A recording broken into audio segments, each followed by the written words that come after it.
bērniem līdz 12 gadu vecumam, viņiem ir melnbalta domāšana, viņiem ir konkrēta domāšana, līdz ar to viņi neizprot tādu smagu kritiku, bet tiešām tādu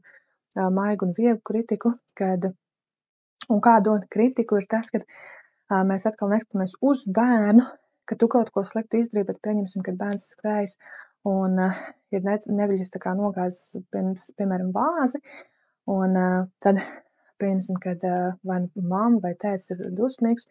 vai neapmienās, tad var arī tā teikt, ka tu skrēji nokrita glāze vai vāze, un tas, kā es redzēju, ka tētim bija mainījās sejas izteiksme, viņš palika tāds sašutis un bēdīgs, man šķiet, ka viņš palika tās tāpēc, ka viņam tā vāze ir ļoti svarīga, un tāpēc viņš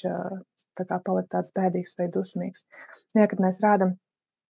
to, kas notika tajā vidē, un tādā veidā mēs arī palīdzam bērnam paplašināt to redzējumu. Nevis, ka tu tagad esi slikts un kāds domā, kā viņš jūtās, bet mēs parādam, redzam, kad viņam tā seja mainījās, un acīm redzēt, kad viņš ir tās, man šķiet, ka viņš nav priecīgs par to, kas notika.